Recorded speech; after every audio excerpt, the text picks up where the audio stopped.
Bueno, Gina, ¿qué tal? ¿Cómo andás? Te grabo este video en exclusiva, ya que, bueno, a esta altura lo más probable y seguramente es que seamos nosotros dos. No creo que se sume más nadie al espacio de trabajo de campo, así que, bueno, tenés exclusiva total. Te armo este videito también en principio para ver si podemos llegar a un acuerdo. Em, en principio, a mí lo que me gustaría es que al menos completes o intentes completar la consigna de cada foro. Me pareció que lo que vi en el foro de la semana 3, o sea, ahora estamos en la semana 4, el foro de la semana pasada lo completaste con contenido de la primera semana. Y bueno, la verdad es que por ahí, bueno, se trata de una distracción que cualquiera podemos tener, pero por ahí sí existe la posibilidad de que prestes un poquito más de atención en ese sentido, porque lo que implica que no nos demos cuenta que estamos haciendo algo es que nos retrasemos, hacer algo, digo, que nos haga retrasarnos. Em, Yo igualmente tenemos 1 o 2 semanas, digamos, de changüí por cualquier complicación, por cualquier retraso que pueda llegar a haber. Pero en principio, si lo que yo te propongo es que la intervención del foro 3 la tomamos como la intervención del foro de la semana 1. Tenés hechos las intervenciones de la semana 1 y la semana 2. Y ahora el foro de la semana 3 lo mantenemos abierto una semana más. O sea, a mí me hubiera gustado que esta semana ya al menos te presentara el tema de cómo armar una entrevista. Pero, a ver, ahí en el foro 2 hay una decisión que vos tenés que tomar, y ahora voy a hablar de eso específicamente, pero tener medianamente claro el tema o el objeto de estudio que vas a abordar es importante para poder pensar las preguntas. O sea, no tiene sentido que empecemos a hablar de la entrevista o del tipo de entrevistas si no tenemos claro qué es lo que queremos hacer con respecto al objeto de estudio. Entonces, lo que te propongo es que mantengamos esta semana y que trates de esta semana avanzar en eh, por lo menos aclararte hacia dónde querés ir, y también en función de esa decisión que también decidas si hay alguno de los textos que yo te presenté en el foro de la semana 2 que te puede llegar a servir para el abordaje teórico de tu problemática, de tu objeto de estudio. Me parece que estas dos cosas van de la mano. Si vos te pones a escribir, o sea, en principio tenemos que acordar lo siguiente, que las preguntas que vos te hiciste no están mal, lo que pasa es que las tenemos que enfocar más en relación a lo que plantea la didáctica. Entendemos que la didáctica es esta disciplina práctica que tiene como objetos de estudio principales, fundamentales, la enseñanza y el currículum.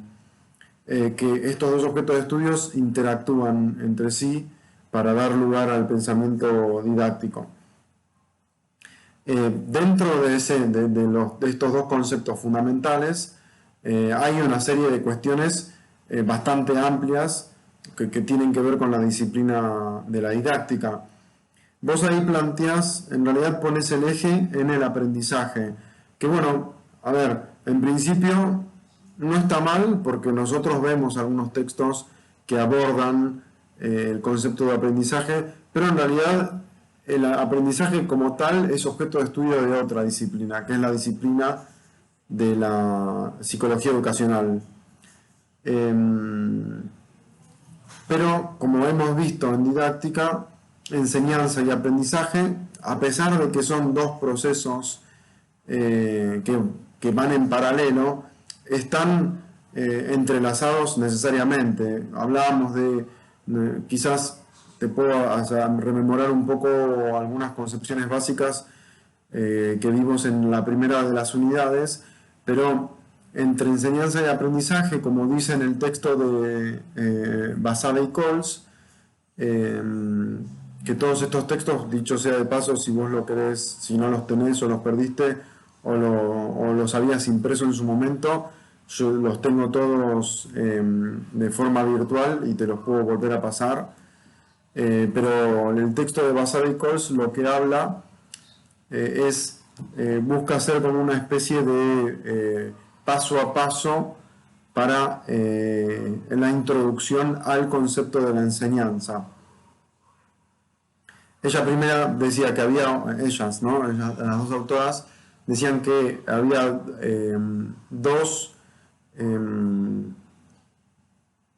tres aspectos, ¿sí? En principio teníamos que entender la diferencia entre aprendizaje natural o espontáneo y enseñanza, ¿sí?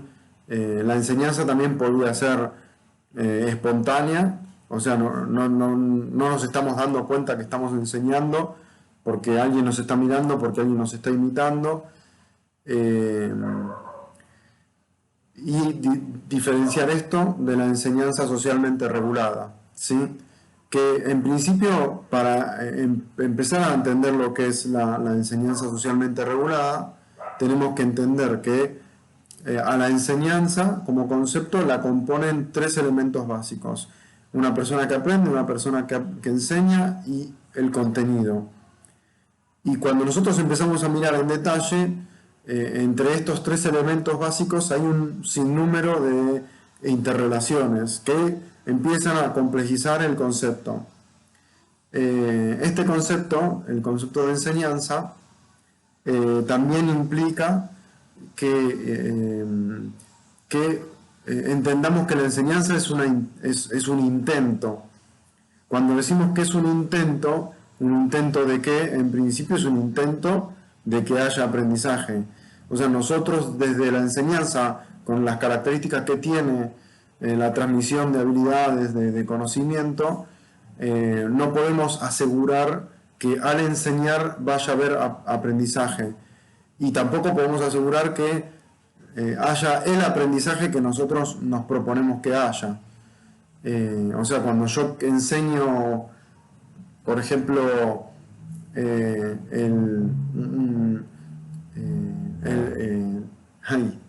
cuando yo enseño, por ejemplo, la traducción de palabras o la conjugación de verbos, puede ser que la persona no aprenda en ese momento que, por ejemplo, hay verbos regulares e irregulares y cuáles son esos verbos.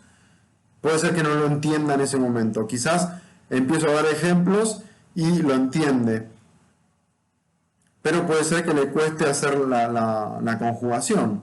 Yo estoy diciendo, bueno, tal verbo se conjuga de tal manera en pasado, va con tales letras. Aba en español, ed en inglés.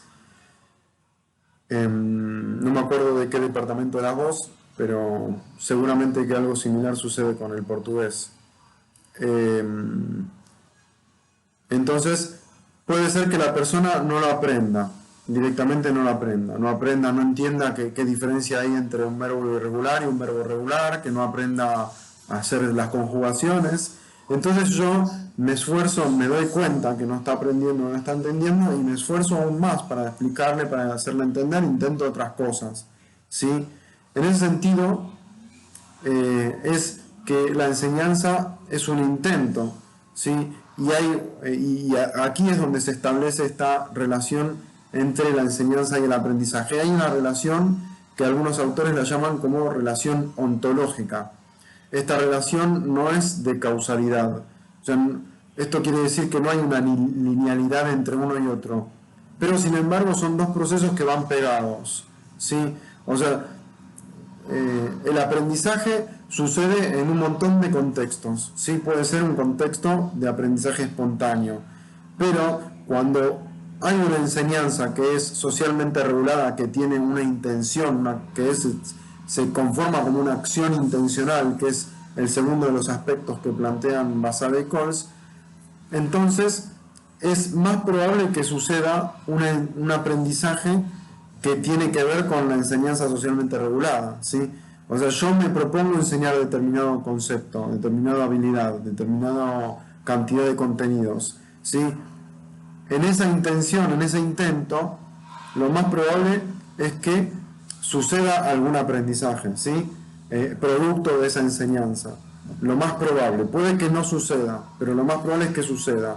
Bueno, en toda esta cuestión, en toda esta construcción, lo que tenemos que entender es que esto es uno de los factores principales de la didáctica, ¿sí? Entonces, si vos vas a hablar de qué sucede con las personas que tienen dificultades para aprender, entonces para la didáctica la pregunta correcta sería: ¿qué podemos hacer los docentes o las docentes para facilitar el aprendizaje, por ejemplo? ¿Sí? Entonces ahí estamos poniendo el foco en la enseñanza y estamos poniendo el concepto de aprendizaje en una segunda instancia, en un rol de subsidiariedad. ¿Sí? Así que, Gina, te propongo que reflexionemos con respecto a esto. En caso de que quieras leer el texto de Basabe y Coles que te acabo de mencionar, te lo puedo volver a pasar.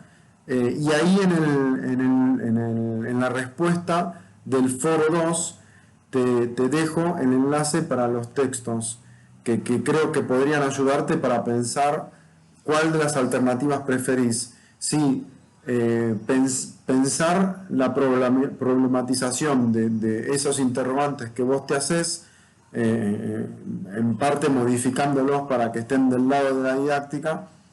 Te propongo alternativa 1, que trabajes a partir del texto de Laura Basabe, que escribe,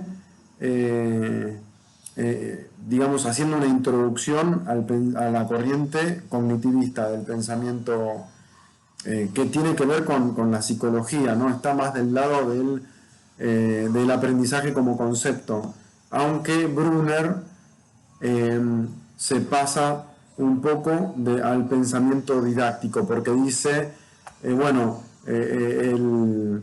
la institución escolar es la institución educativa, la institución que incorpora a los sujetos a la cultura, ¿sí? En compañía con la familia, por ejemplo. Bueno, no sé si lo dice así específicamente, pero Brunner destaca el rol de la escuela como agente educador primordial de la sociedad moderna. Entonces, no está tan alejado de la didáctica este pensamiento, ¿sí? Entonces, a partir de Brunner vos podés armar una problematización introductoria con respecto al concepto de la enseñanza, en compañía del concepto del aprendizaje y básicamente mencionando que estos procesos son procesos inmanentemente sociales, o sea, el ser humano en todas sus acciones, todas sus acciones las desarrolla de manera social, de manera colaborativa, de manera comunitaria. Y la transmisión de conocimientos no es diferente con respecto a esto. Y estos autores, Vygotsky y Brunner, lo explican a partir de la construcción del mundo simbólico, que pueden ser la cultura o el lenguaje, ¿sí?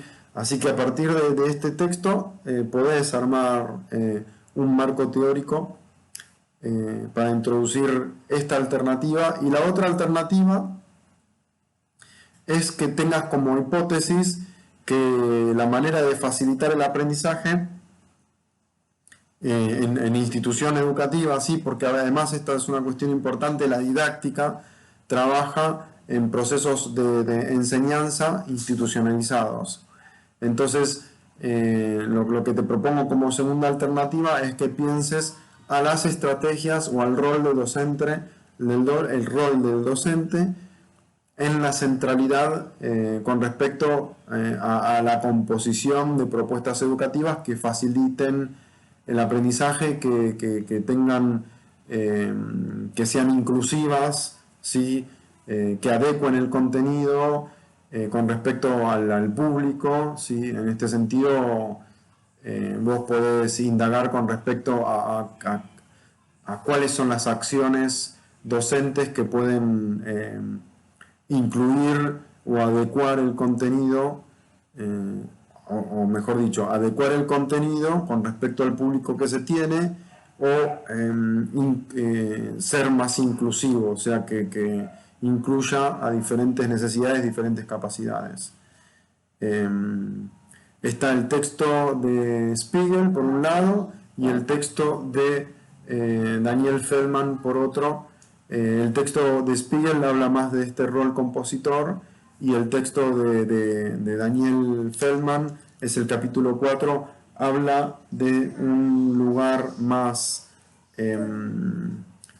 más metodológico, ¿sí? Define más la cuestión de la planificación y la construcción de estrategias de forma más metodológica. Por ahí veamos cuál de los dos textos te sienta mejor si es que decidís tomar esta decisión.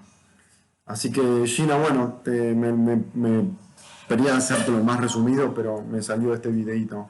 Así que te dejo colgado este video y la propuesta de continuar con el foro de la clase de la semana pasada, a ver si podemos avanzar un poquito más. Y si tenés dudas o necesitas algún apoyo más, por supuesto que ya tenemos planteado que vamos a hacer un